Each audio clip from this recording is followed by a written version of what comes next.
Welcome back. In this video, I will be showing you how you can make your own Python library. So let's get started. So first of all, to make our own library, we need to understand what a library in Python actually is. So in Python, a library is a group of modules that contain functions, classes, and methods to perform common tasks like data manipulation, math operations, web scraping, and more. Python libraries make coding faster, cleaner, and more efficient by providing ready-to-use solutions for different use cases. So all of you must have heard of those Python libraries like NumPy, Pandas, and Matplotlib. So in this video, obviously, I will not be making a library that complicated, but I will be making a simple library and will be uploading it into the Python package index. So let's get started. First of all, we are going to go into VS Studio and you have to take care of the folder structure. So let me go into the folder structure first. You have a main folder and inside that will have another folder. And inside that other folder, you will have the code for your library. That can have other folders or anything, but that will be the main code for your library. And the main file will be called init.py. So you can see this basic library allows you to add, subtract, multiply, and divide two different numbers. Okay, so after that, you can just put this in, and now you can also go check down the description for this GitHub repository link. In this, I have the code for everything that I have used for all the 5 files, and in the description only, I have also put in everything that I'm going to be using later on with all of the URLs and everything. So let's go back here and let's go into the 4 important files. First is the changelog. So if you've played games, you would know like whenever an update gets released, they update their changelog and everything. So this is the same thing. You have the first release and you have the description of what you can do and what is going on. So that is basic. You can just take it from the GitHub repository. It is not that complicated. But this is the license. So here you can take it from opensource.org. Here you have the copyright license. It is open source. You can use it if you want to. It is approved. So you can just take this, and what you have to do is you have to just put in the year and your name over here. So as you can see, I put in the year over here and I put in my name, since that is what we are supposed to do. So you can just take this, put it in. It is not that hefty. You can just put it in very fast and we can continue into making this library. Next is the readme. So you have the calculator functions, allows you to add. It is also basically just a tiny description of what your library can do. Next is the setup.py. Now, here is the main thing. We have to pip install setuptools. So you can just go into the terminal and type in, pip install setuptools, and it will just happen. So if you click enter, you can see that it will install it for you right over here. So for me, I already have it installed, so I don't need to do anything. Next, you have the classifiers. So you have the classifiers of development status, intended audience, operating system, license, and programming language. So basically our license is the MIT license that we are using from open source. And then after that, we have the development status, which is this over here. The intended audience is education. Operating system, it's always independent. And the programming language, we're making this for Python version 3.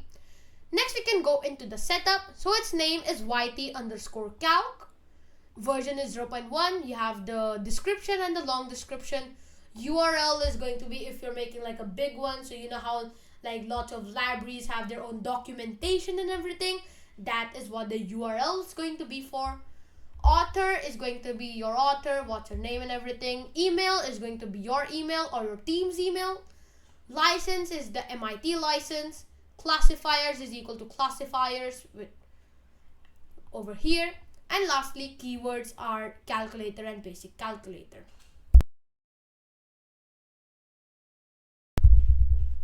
So now you can see over here that we have install requires. So this is basically very simple. Imagine you are using NumPy in the library. You're making a library with the use of NumPy. Then you have to put in NumPy over here and etc. So it's basically not that hefty. You're just putting in your library, what your library is using the other libraries. So now, after you're done with all of that, remember you can take it from here and change it depending on your library. You can go and create a PyPI account. I have put the registration link in the description below.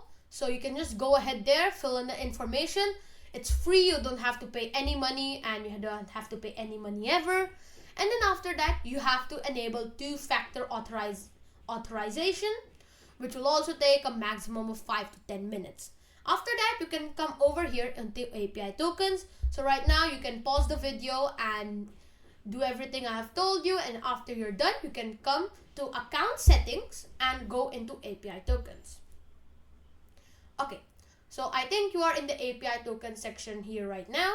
You can add and create an API token, and with that you will have an API token. Now make sure to keep it safe so that nobody can access it, and also make sure to keep make sure to know where you have kept it, because you can only check the API token once.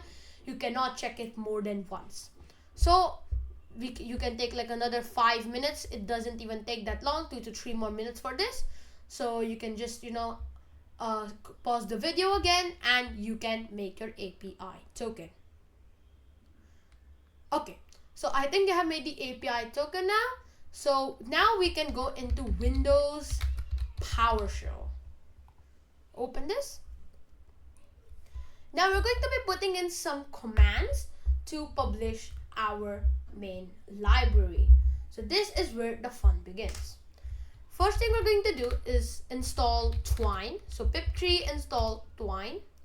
This will basically help us to publish the library. After you do that, we're going to go into our main folder that was made. So for me, it's going to be yt_lib. So I have put this in documents, and inside documents, I'm going to go into yt_lib. Since now we have one there, let's press ls to check inside. So here you can see that we have the main, and then we have the 4 main files. So we know that this is correct. Next thing that we're going to be doing is check this already. So we are going to be typing Python setup.py sdist. So this is basically going to help us to make the distribution and everything. So now this is the second last. So if we type in ls, you can see that it has made this one and it has made this one. So these are the 2 folders that are basically going to be being distributed and everything. So now lastly, it's going to be a bit lengthy, but don't worry, I have put all of these commands in the description below. So now you have to type in twine, upload, 2 hyphens, repository -URL, https:// upload.pypi.org/legacy/ Now be sure to type in a space, then type in dist /*. After this, you can click enter, and now you can put in your API token.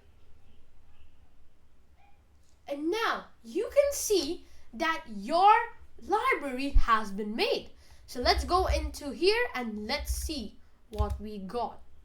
So now it is officially a project in the PyPI, and over here you can see that you can click pip install to download it. You have the project description, the change log, release history, and everything has been made for you. The descriptions over here, you got the download files, and after over here you got the metadata. So you got the license, author, keywords, everything that we had put in over here. And now you have officially made your Python library. So If you've come this far, thank you for watching this video. I hope you like it and have fun with creating new Python libraries. Peace out.